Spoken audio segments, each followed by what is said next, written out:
The Unit 3 Geography exam this year will take place on the 12th of June 2025. This year, the pre-release booklet is on the exciting topic of Morecambe Bay and Duddon Estuary Tidal Gateway project and explores the advantages and disadvantages of this large-scale energy generating project. In this exam, you will be asked if this project should go ahead.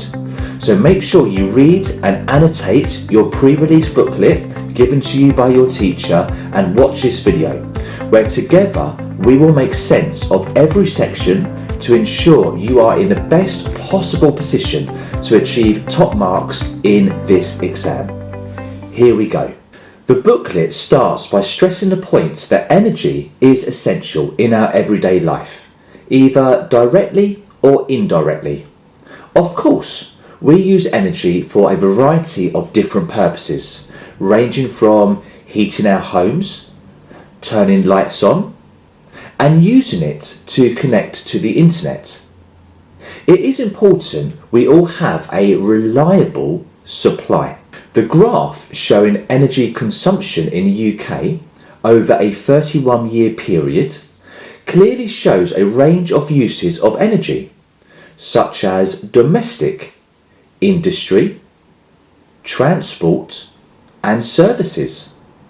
By reading this graph, you can see the fluctuation of the different uses since 1990, and of course, the noticeable dip in energy consumption during the year 2020, which was the COVID-19 pandemic, resulting in the UK going into a lockdown.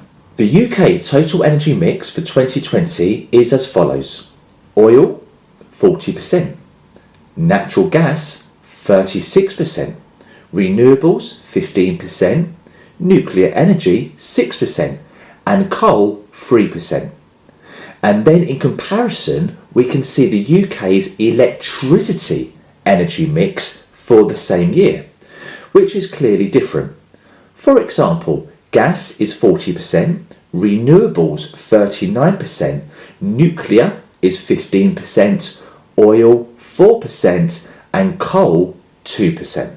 To be energy secure, two things are needed. The flow of energy needs to be uninterrupted, so it is reliable, and of course it has to be affordable. Having energy security is essential for a number of reasons, especially ensuring economic and political stability. Energy security within the UK has a direct link to having a secure food supply and an increasing level of economic development, which of course will influence the standard of living for the UK population. You need to be aware of the 4 A's of energy security and what each of them mean: availability, accessibility, acceptability, and affordability. Availability is referring to a supply of resources being there to use. Accessibility is referring to people having the ability and means to access the resources. Acceptability refers to taking into consideration safety and environmental concerns. And affordability refers to people having enough money to pay for their energy consumption. There are 4 main factors which can affect energy security. Firstly, we have the physical environment. Some areas of the UK have geological conditions which will determine the location of specific fossil fuels. And some areas will have physical conditions. For example, in areas of tectonic activity, such as Iceland, geothermal energy can be produced. The cost of energy can be influenced by economic and political factors. The development of technology can produce new energy sources or make existing energy more efficient to use. For example, technology has allowed energy sources in remote locations such as the North Sea and Arctic to be exploited. Also in Alaska, where oil is transported long distances in earthquake-resistant pipelines. Lastly, we have political factors, where conflicts between countries can limit energy supply. For example, political instability in the Middle East has led to many oil-consuming countries to seek alternative energy sources elsewhere. The balance between import and export of energy in the UK is shown by a line graph. This shows that during the 1970s there was a large reliance on imported energy from other countries. This declined over a 10-year period. In the 1980s, UK produced a lot of oil and gas in the North Sea. From 2005 onwards, the production of oil and gas declined, and the UK went back to being reliant on importing energy from elsewhere. The electricity capacity in the UK graph shows that from 2004 to 2022, both total electricity capacity and electricity demand have both slightly decreased. Figure 1 finishes by displaying the wind and solar share of electricity generation in Europe in 2021. There are 4 main observations. Firstly, countries such as Russia, Lithuania and Ukraine in the east of Europe have generated less than 5% of wind and solar electricity generation. Norway and France have generated between 5 and 9.9%. A large proportion of European countries have generated between 10 to 25%, such as Sweden and Finland in the north of the continent, and Poland and Romania in Central Europe. Lastly, the top 7 countries which have produced more than 25% of wind and solar electricity is the UK, Ireland, Portugal, Spain, Greece, Germany and Denmark. Now we have come to the end of figure 1. Take some time to work your way through the following questions using the information in the video and your booklet, along with your own geographical knowledge. When you're ready, press play to continue with figure 2. Welcome back. Figure 2 begins by defining what a renewable energy is. For example, a resource which will not run out, such as wind, sun, waves and tides, natural underground heat and biomass. The large graphic on renewable energy explores the different types. There are 8 in total. Hydroelectricity, produced by dams and moving water. Wind energy, generated by wind turbines, normally located out at sea. Geothermal, using heat from deep underground. Hydrogen fuel cells, which work in the same way as batteries. Wave energy, using the power of the waves out at sea. Tidal energy, using the daily tidal changes. Solar energy, using the power of the sun. And biomass, using plant and animal matter. There are a number of advantages and disadvantages of using renewable energy. The advantages are they will not run out, less likely to be influenced by international conflicts, and they cause little air pollution. The development of renewable energy can produce job opportunities. Most renewable energy resources require less maintenance compared to the use of fossil fuels. It can increase energy security. The disadvantages, however, are that some renewable resources are dependent on weather conditions.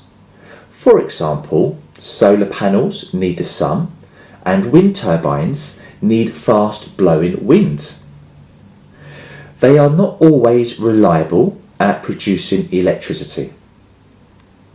The initial cost of developing renewable energy can be significantly higher than the initial cost of non-renewables. There are some types of renewable energy that require large spaces, which may lead to environmental impacts. For example, solar farms may destroy greenfield sites, and wind turbines may harm bird species. We are then introduced to a proposed tidal power project for Morecambe Bay and Duddon Estuary, put forward by the organisation Northern Tidal Power Gateways. The NTPG is proposing to build a tidal barrage across both Morecambe Bay and Duddon Estuary, which is located in the northwest of England.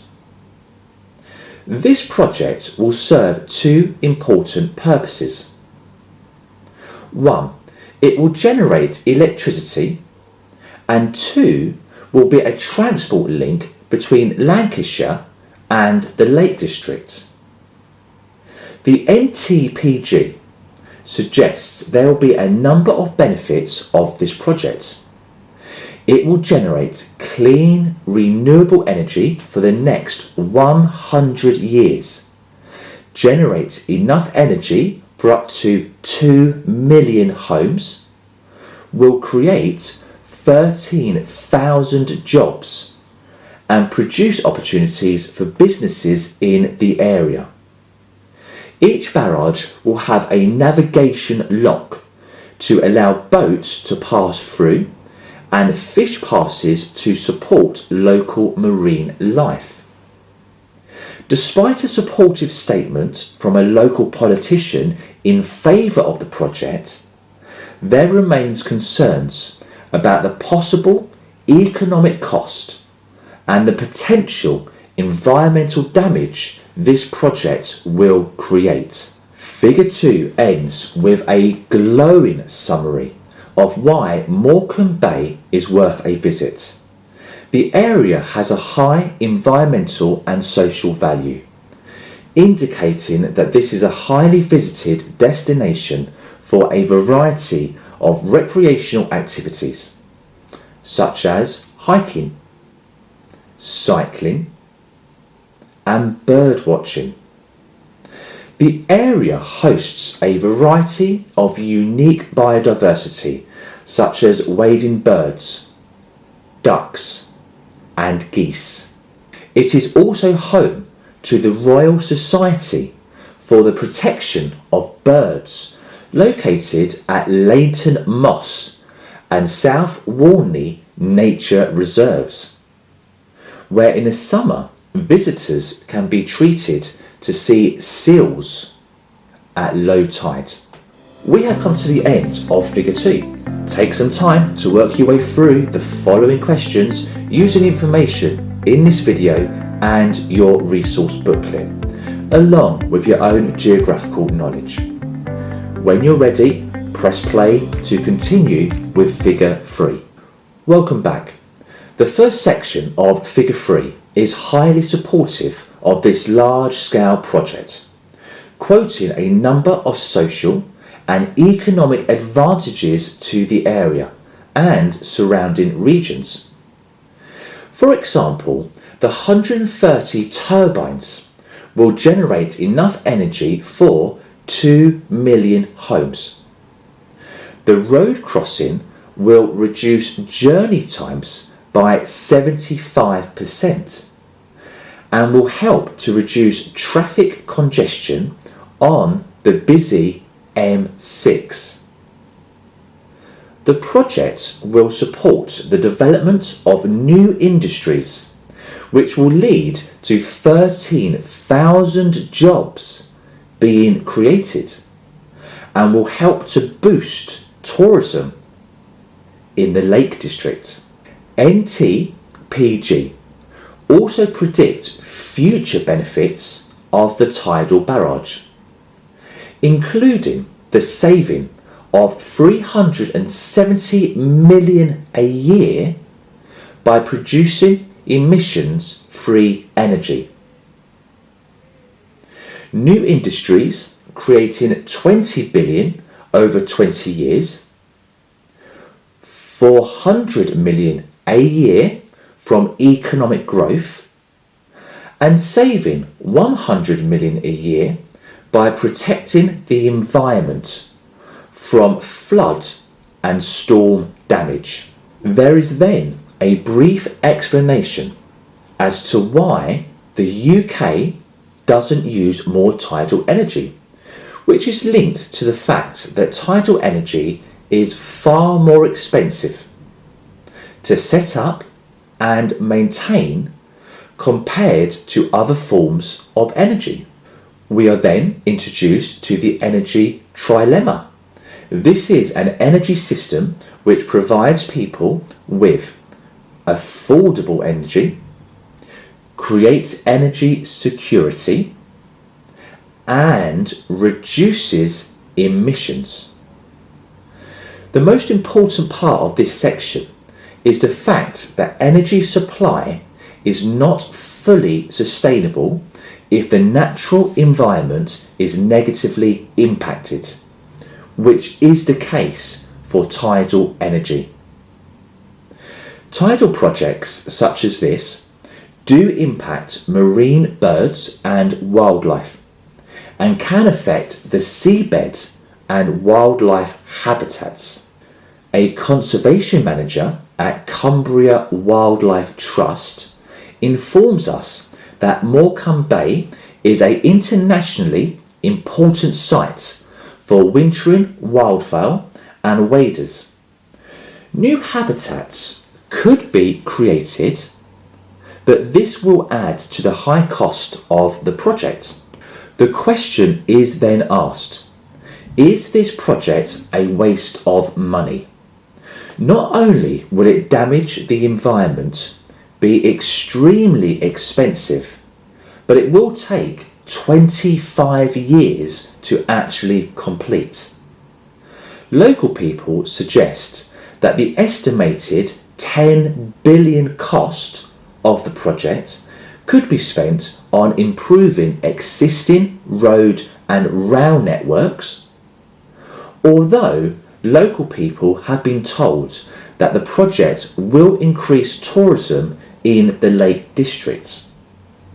Local people have argued back that the Lake District is already too busy and overcrowded, especially in the summer months. Finally, Figure 3 provides a balanced summary of the socio-economic benefits on one hand against the significant environmental cost of the project. And this is what it all comes down to. Are the socio-economic benefits greater than the environmental downsides? This is what you need to decide. Potential 9-mark questions you could be given in this exam are: Number 1. The Morecambe Bay and Duddon Estuary Tidal Gateway project is sustainable. Agree or disagree? Number 2.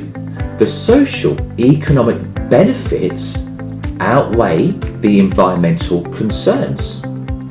Discuss. Number 3. To what extent do you agree that the Morecambe Bay and Duddon Estuary Gateway project is compatible with the energy trilemma. I wish you all the best of luck with your geography exams this year. Do check out my YouTube channel, which has hundreds of supportive revision videos which will help you get a grade 9 this summer. Take care and thanks for watching.